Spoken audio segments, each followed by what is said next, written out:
أعوذ بالله من الشيطان الرجيم. بسم الله الرحمن الرحيم. ألف لام را. تلك آيات الكتاب المبين. إنا أنزلناه قرآنا عربيا لعلكم تعقلون. نحن نقص عليك أحسن القصص بما أوحينا إليك هذا القرآن وإن كنت من قبله لمن الغافلين. إذ قال يوسف لأبيه يا أبت إني رأيت 11 كوكبا والشمس والقمر رأيتهم لي ساجدين. قال يا بني لا تقصص رؤياك على إخوتك فيكيدوا لك كيدا إن الشيطان للإنسان عدو مبين. وكذلك يجتبيك ربك ويعلمك من تأويل الأحاديث ويتم نعمته عليك وعلى آل يعقوب كما أتمها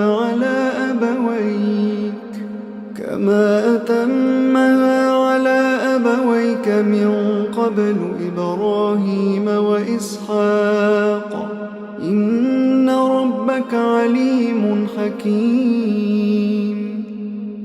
لقد كان في يوسف وإخوته آيات للسائلين.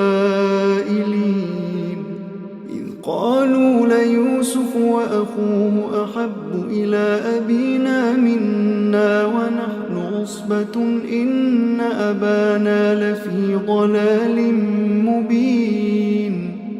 اقتلوا يوسف أو اطرحوه أرضا يخل لكم وجه أبيكم وتكونوا من بعده قوما صالحين. قال قائل منهم لا تقتلوا يوسف وألقوه في غيابة الجب يلتقطه بعض السيارة إن كنتم فاعلين. قالوا يا أبانا ما لك لا تأمنا على يوسف وإنا له لناصحون. أرسله معنا غدا يرتع ويلعب وإنا له لحافظون. قال إني ليحزنني أن تذهبوا به وأخاف أن يأكله الذئب وأنتم عنه غافلون. قالوا لئن أكله الذئب ونحن عصبة إنا إذا لخاسرون. فلما ذهبوا به وأجمعوا أن يجعلوه في غيابة الجب وأوحينا إليه لتنبئنهم بأمرهم هذا وهم لا يشعرون. وجاءوا أباهم عشاء يبكون. قالوا يا أبانا إنا ذهبنا نستبق وتركنا يوسف عند متاعنا فأكله الذئب وما أنت بمؤمن لنا ولو كنا صادقين. وجاءوا على قميصه بدم كذب.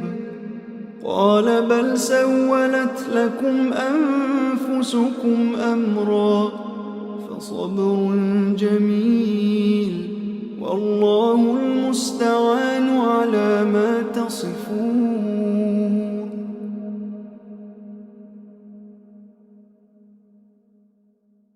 وجاءت سيارة فأرسلوا واردهم فأدلى دلوه قال يا بشرى هذا غلام وأسروه بضاعة والله عليم بما يعملون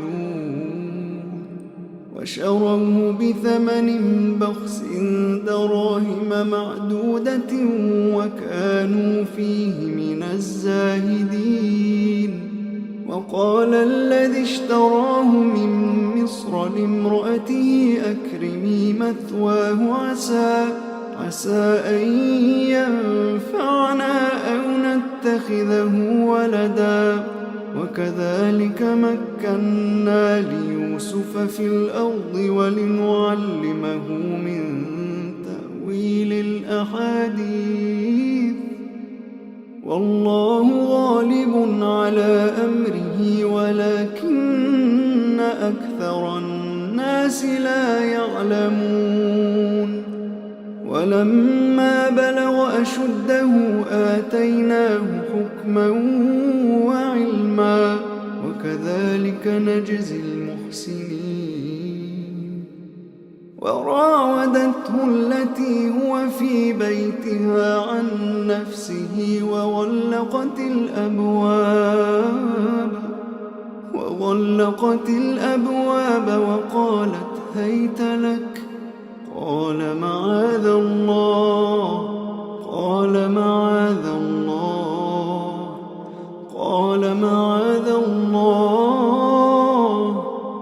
إنه ربي أحسن مثواي إنه لا يفلح الظالمون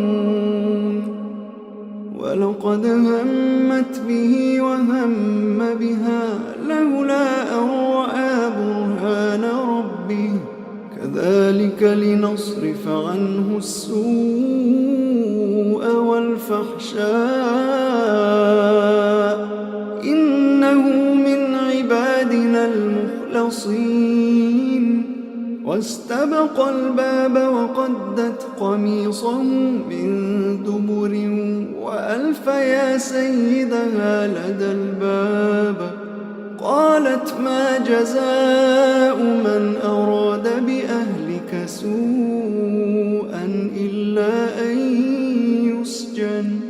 إلا أن يسجن أو عذاب أليم قال هي راودتني عن نفسي وشهد شاهد من أهلها إن كان قميصه قد من قبل فصدقت وهو من الكاذبين وإن كان قميصه قد من دبر فكذبت وهو من الصادقين فلما رأى قميصه قد من دبر قال إنه من كيدكن إن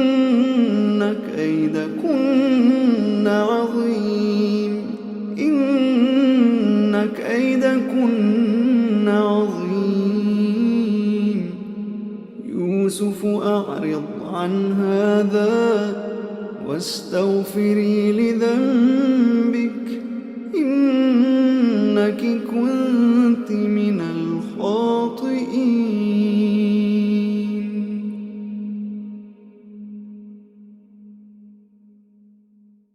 وقال نسوة في المدينة امرأة العزيز تراود فتاها عن نفسه قد شغفها حبا إنا لنراها في ضلال مبين فلما سمعت بمكرهن أرسلت إليهن وأعتدت لهن متكئا وآتت كل واحدة منهن سكينا وقالت اخرج عليهن فلما رأينه أكبرنه وقطعن أيديهن وقلن حاش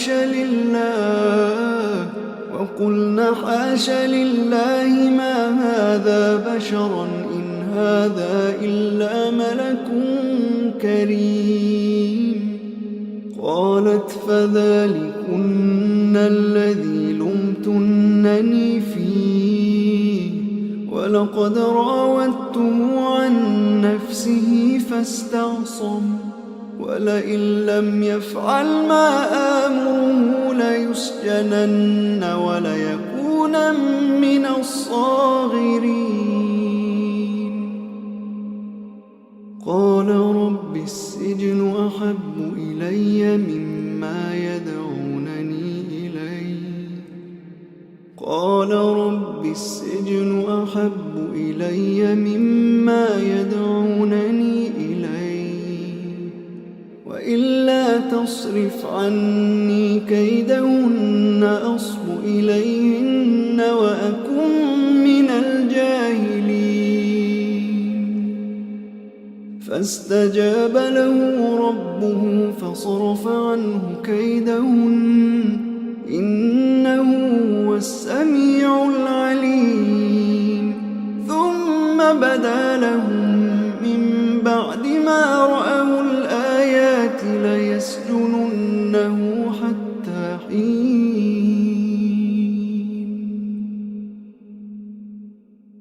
ودخل معه السجن فتيان قال أحدهما إني أراني أعصر خمرا وقال الآخر إني أراني أحمل فوق رأسي خبزا تأكل الطير منه نبئنا بتأويله إنا نراك من المحسنين. قال لا يأتيكما طعام ترزقانه إلا نبأتكما بتأويله قبل أن يأتيكما ذلكما مما علمني ربي إني تركت ملة قوم لا يؤمنون بالله وهم بالآخرة هم كافرون واتبعت ملة آبائي إبراهيم وإسحاق ويعقوب ما كان لنا أن نشرك بالله من شيء ذلك من فضل الله علينا وعلى الناس ولكن أكثر الناس لا يشكرون. يا صاحبي السجن أأرباب متفرقون خير أم الله الواحد القهار ما تعبدون من دونه إلا أسماء سميتموها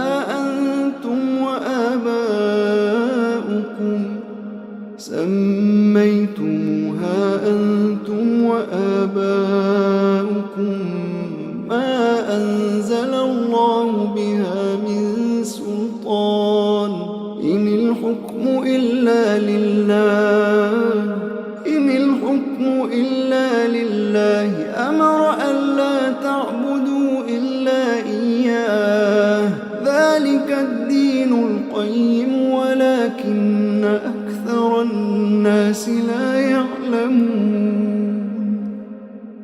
يا صاحبي السجن أما أحدكما فيسقي ربه خمرا وأما الآخر فيصلب فتأكل الطير من رأسه قضي الأمر الذي فيه تستفتيان.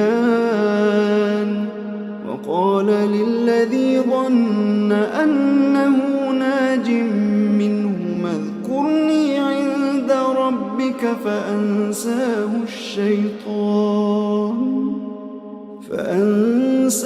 الشيطان ذكر ربه فلبث في السجن بضع سنين.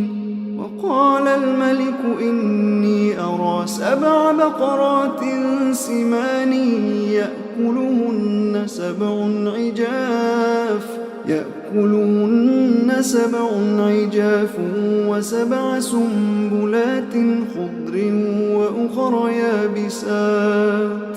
يا أيها الملأ أفتوني في رؤياي إن كنتم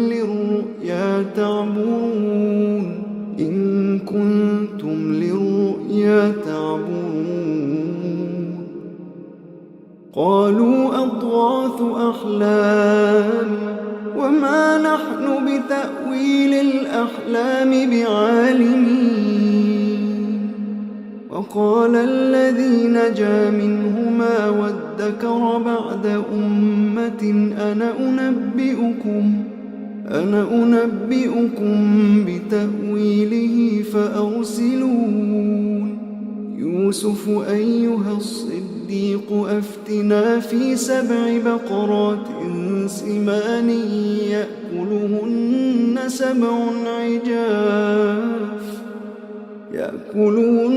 7 عجاف و7 سنبلات خضر وأخر يابسات لعلي أرجع إلى الناس لعلهم يعلمون. قال تزرعون 7 سنين دأبا فما حصدتم فذروه في سنبله إلا قليلا مما تأكلون. ثم يأتي من بعد ذلك 7 شداد يأكلن ما قدمتم لهن إلا قليلا مما تحصنون. ثم يأتي من بعد ذلك عام فيه يغاث الناس وفيه يعصرون. وقال الملك ائتوني به. فلما جاءه الرسول قال ارجع إلى ربك فاسأله ما بال النسوة اللاتي قطعن أيديهن إن ربي بكيدهن عليم. قال ما خطبكن إذ راوتن يوسف عن نفسه قلنا حاش لله ما علمنا عليه من سوء. قالت امرأة العزيز الآن حصحص الحق أنا راودته عن نفسه وإنه لمن الصادقين. ذلك ليعلم أني لم أخنه بالغيب وأن الله لا يهدي كيد الخائنين.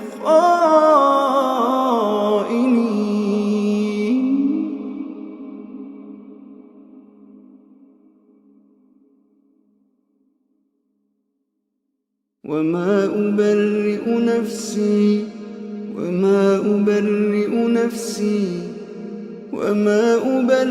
نفسي إن النفس لأمارة بالسوء إلا ما رحم ربي إن ربي غفور رحيم.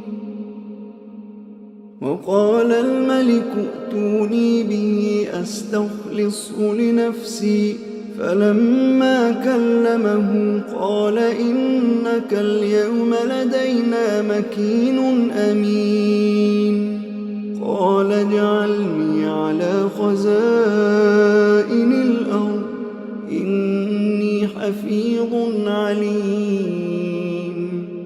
وكذلك مكنا ليوسف في الأرض يتبوأ منها حيث يشاء نصيب برحمتنا من نشاء ولا نضيع أجر المحسنين. ولأجر الآخرة خير للذين آمنوا وكانوا يتقون.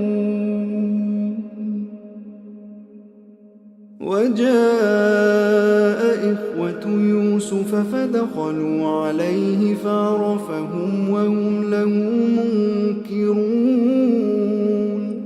ولما جهزهم بجهازهم قال ائتوني بأخ لكم من أبيكم ألا ترون أني أوفي الكيل وأنا خير المنزلين فإن لم تأتوني به فلا كيل لكم عندي ولا تقربون قالوا سنراود عنه أباه وإنا لفاعلون وقال لفتيانه اجعلوا بضاعتهم في رحالهم لعلهم يعرفونها إذا انقلبوا إلى أهلهم لعلهم يرجعون فلما رجعوا إلى أبيهم قالوا يا أبانا منع منا الكيل فأرسل معنا أخانا نكتل وإنا له لحافظون قال هل آمنكم عليه إلا كما أمنتكم على أخيه من قبل فالله خير حافظا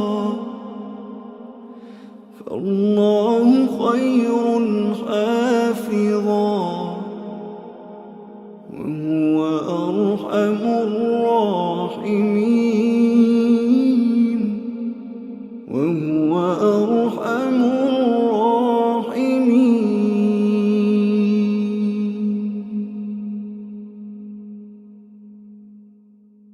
ولما فتحوا متاعهم وجدوا بضاعتهم ردت إليهم قالوا يا أبانا ما نبغي هذه بضاعتنا ردت إلينا ونمير أهلنا ونحفظ أخانا ونزداد كيل بعير ذلك كيل يسير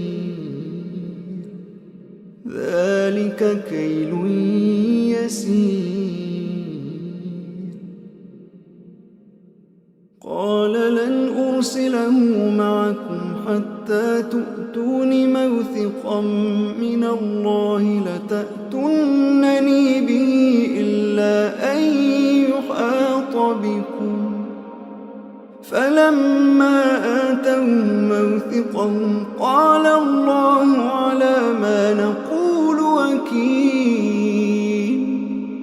وقال يا بني لا تدخلوا من باب واحد وادخلوا من أبواب متفرقة وما أغني عنكم من الله من شيء إن الحكم إلا لله عليه توكلت وعليه فليتوكل المتوكلون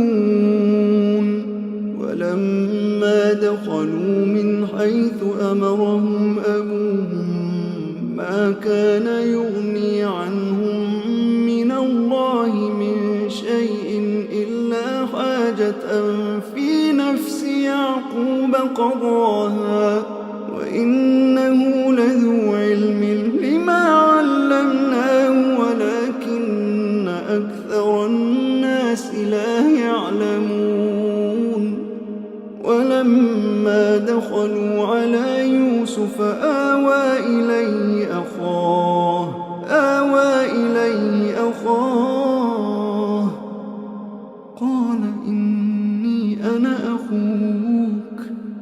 قال إني أنا أخوك فلا تبتئس بما كانوا يعملون فلما جهزهم بجهازهم جعل السقاية في رحل أخيه ثم أذن مؤذن أيتها العير إنكم لسارقون قالوا وأقبلوا عليهم ماذا تفقدون قالوا نفقد صواع الملك ولمن جاء به حمل بعير وأنا به زعيم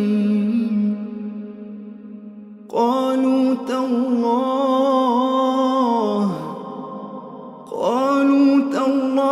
لقد علمتم ما جئنا لنفسد في الأرض وما كنا سارقين قالوا فما جزاؤه إن كنتم كاذبين قالوا جزاؤه من وجد في رحله فهو جزاؤه كذلك نجزي الظالمين فبدأ بأوعيتهم قبل وعاء أخيه ثم استخرجها من وعاء أخيه كذلك كدنا ليوسف ما كان ليأخذ أخاه في دين الملك إلا أن يشاء الله ما كان ليأخذ أخاه في دين الملك إلا أن يشاء الله نرفع درجات من نرفع درجات من نشاء وفوق كل ذي علم عليم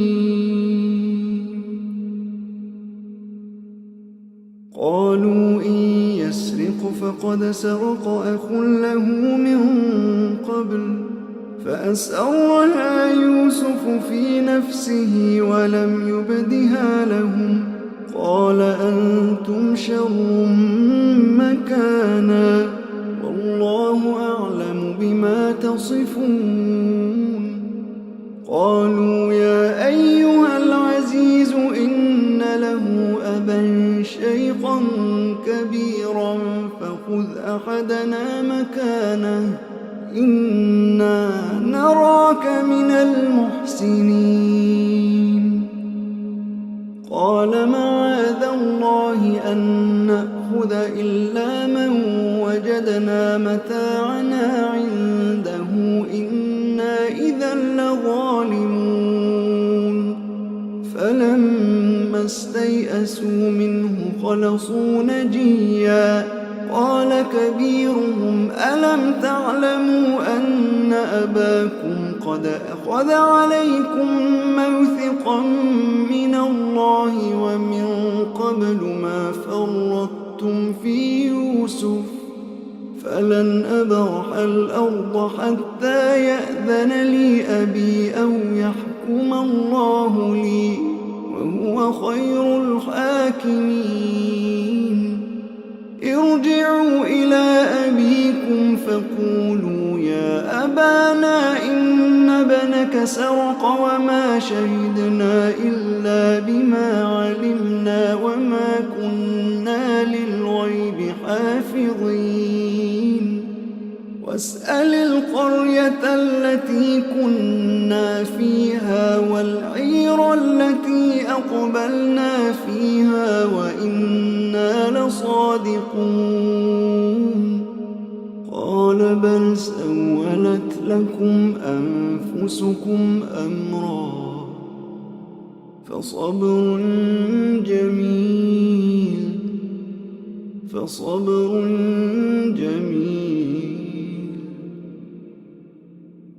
عسى الله أن يأتيني بهم جميعا إنه هو العليم الحكيم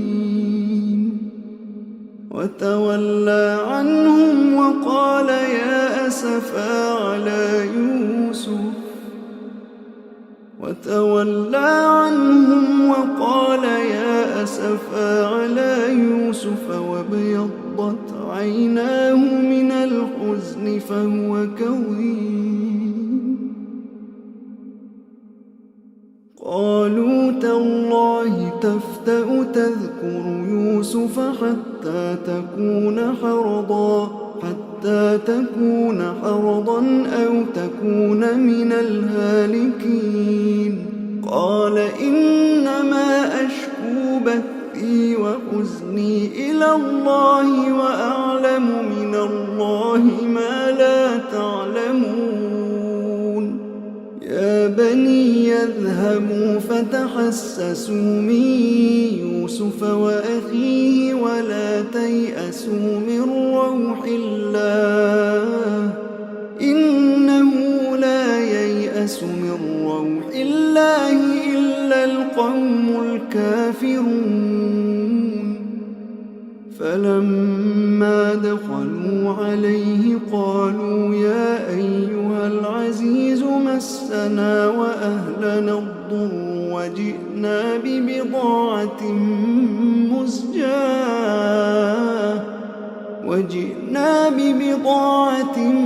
مزجاة فأوفلنا الكيل وتصدق علينا إن الله يجزي المتصدقين. قال هل علمتم ما فعلتم بيوسف وأخيه إذ أنتم جاهلون؟ قالوا أئنك لأنت يوسف؟ قال أنا يوسف وهذا أخي قد من الله علينا إنه من يتق ويصبر فإن الله لا يضيع أجر المحسنين. قالوا تالله لقد آثرك الله علينا وإن كنا لخاطئين. قال لا تثريب عليكم اليوم يغفر الله لكم وهو أرحم الراحمين. اذهبوا بقميصي هذا فألقوه على وجه أبي يأت بصيرا وأتوني بأهلكم أجمعين. ولما فصلت العير قال أبوهم إني لأجد ريح يوسف لولا أن تفندون. قالوا تالله إنك لفي ضلالك القديم. فلما أن جاء البشير ألقاه على وجهه فارتد بصيرا. قال ألم أقل لكم إني أعلم من الله ما لا تعلمون؟ قالوا يا أبانا استغفر لنا ذنوبنا إنا كنا خاطئين. قال سوف أستغفر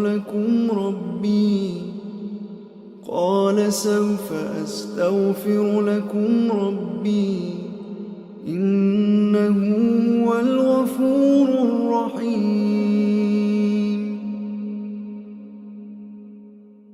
فلما دخلوا على يوسف آوى إليه أبويه وقال ادخلوا مصر إن شاء الله آمنين.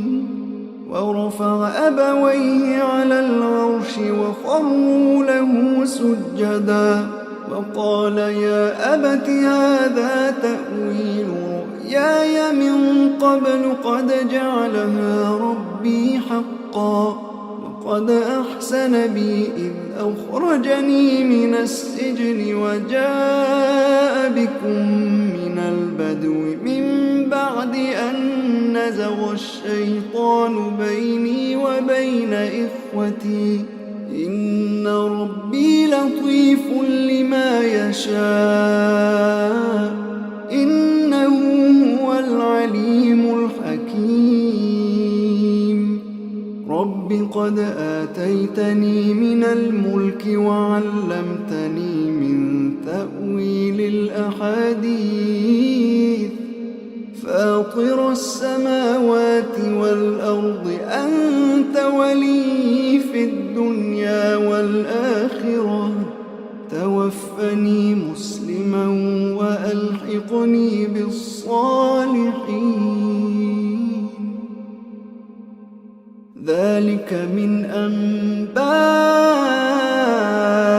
الغيب نوحيه إليك وما كنت لديهم إذ أجمعوا أمرهم وهم يمكرون وما أكثر الناس ولو حرصت بمؤمنين وما تسألهم عليه من أجر إن هو إلا ذكر للعالمين وكأي من آية في السماوات والأرض يمرون عليها وهم عنها معرضون وما يؤمن أكثرهم بالله إلا وهم مشركون أفأمنوا أن تأتيهم غاشية من عذاب الله أو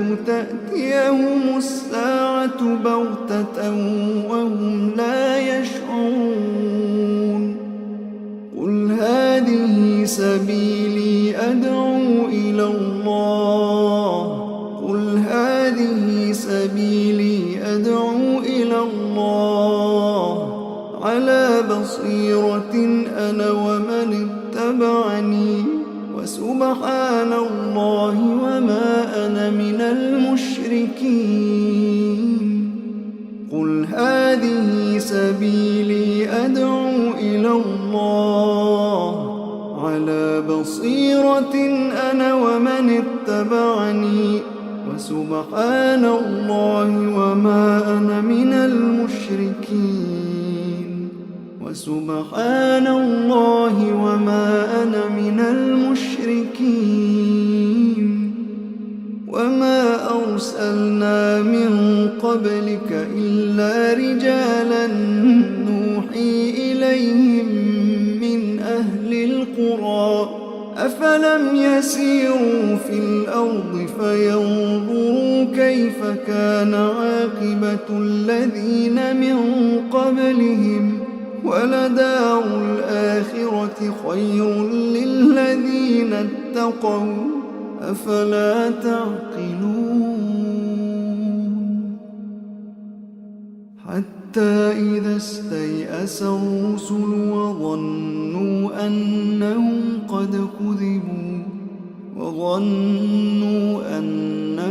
قد كذبوا جاءهم نصرنا فنجي من نشاء ولا يرد بأسنا عن القوم المجرمين